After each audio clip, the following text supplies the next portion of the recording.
ममता बनर्जी कई बार कोशिशें कर चुकी है कि विपक्ष को एकजुट किया जाए बीजेपी के खिलाफ, क्योंकि एक मजबूत विपक्ष वो नहीं देख पा रही हैं। कांग्रेस से उनको उम्मीदें नहीं है।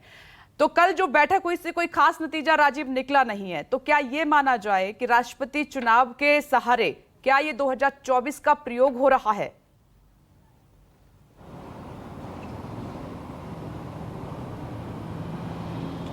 देखिए, बिल्कुल इसमें कोई दो मत नहीं है। राष्ट्रपति का चुनाव तो एक प्रतीक है। राष्ट्रपति के चुनाव में निश्चित तौर पर जो अंक गणित है, अगर आप वैल्यूज़ के हिसाब से देखें तो करीब 11 लाख वोट होते हैं। 5 लाख, 5.25 लाख बीजेपी एनडीए के पास वोट है और 5,60,70,000 वोट अगर सारा विपक्ष मिला दिया जाए तो सब होता है। ऐसी स्थिति में दो पार्टियां बीजेडी और वाईएसआर कांग्रेस, इन दोनों ने ममता बनर्जी की मीटिंग में भाग नहीं लिया और इन दोनों के वोट की जो वैल्यूज़ है वही एनडीए के राष्ट्रपति को बनाने के लिए काफ़ी है। तो राष्ट्रपति चुनाव में विपक्ष का कोई कैंडिडेट जीत जाएगा, इसकी संभावना फिलहाल के अंकगणित के हिसाब से बहुत कम लगती है। एनडीए के उम्मीदवार के जीतने की प्रायिकता ज़्यादा है। दूसरी बात यह है कि अब 2 दिनों के भीतर उम्मीदवार का ऐलान हो भी जाएगा। उससे और भी क्लियर होगा कि कंसेंसस राष्ट्रपति नाम पर, कई बार भारत की राजनीति में ऐसा हुआ कि नाम पर जब सत्ता पक्ष कोई नाम देता है तो विपक्ष के लोग ऐसे नाम को देख करके भी सर्वसम्मति के लिए तैयार हो जाते हैं। तो अब ये चुनाव होता है, ये सर्वसम्मति का चुनाव होता है, ये ज़्यादा इम्पोर्टेंट है। दूसरी बात यह है कि शरद पवार को प्रधानमंत्री पद का उम्मीदवार, राष्ट्रपति पद का उम्मीदवार बनाने की जो कोशिशें थीं और उनका जो टर्न डाउन करना था, वो किसी भी एक्टिव पॉलिटिशियन और शरद पवार से ज़्यादा इस देश की राजनीति की बारीकियों को समझने वाले बहुत कम लोग हैं। कोई भी एक्टिव पॉलिटिशियन जो है, वो भी शरद पवार जैसा, वो राष्ट्रपति पद कभी नहीं चाहेगा। यही अगर प्रधानमंत्री पद की बात हो या बाद में ऐसी समीकरण बने तो शरद पवार शायद सबसे आगे होंगे, लेकिन राष्ट्रपति पद के लिए शरद पवार कभी तैयार नहीं होंगे। एक्टिव पॉलिटिशियन कोई भी नहीं तैयार होता है, क्योंकि एक तरह से ये सेरेमोनियल पोस्ट है और उसके बाद आप वो सत्ता की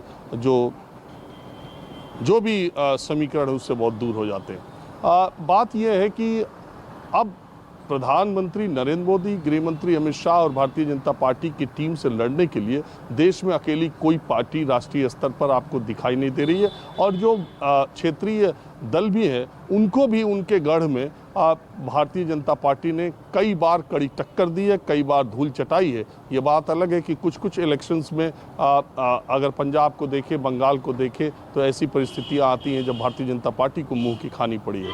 कुल मिलाकर के ये राष्ट्रपति चुनाव की जो मोर्चेबंदी है, जो गोलबंदी है, वो 2001 दिखाने और एक बताने की कोशिश है कि 2024 के नतीजे के पहले प्रधानमंत्री मोदी और उनकी कार्यशैली, उनके सरकार की नीतियों के खिलाफ विपक्ष पूरे देश में एक लामबंद हो रहा है, एक साथ आ रहा है। तो उससे देखिए, अभी भी आप वोटों के लिहाज से देखिए तो प्रधानमंत्री मोदी जितनी बार, बीजेपी दोनों बार के लोकसभा चुनाव को अगर आप देखें तो अभी भी उत्तर प्रदेश को छोड़ दें तो बहुत सा राष्ट्रीय स्तर पर आप देखेंगे तो जितने ज़्यादा लोगों ने वोट किया है उससे ज़्यादा परसेंट के लोगों ने उनके विपक्ष में वोट दिया। तो वो विपक्ष का वोट एक जगह लामबंद हो जाए, जो जहां मजबूत है वो वहां पर विपक्ष का चेहरा हो, ये सब इसकी रणनीति बनाई जा रही आगे वक्त में। लेकिन भारत इतना पेचीदा इसकी राजनीति इतनी पेचीदगी भरी है कि टीएमसी और सीपीएम कल अपोजिशन पार्टीज़ की मीटिंग में तो बैठ गई,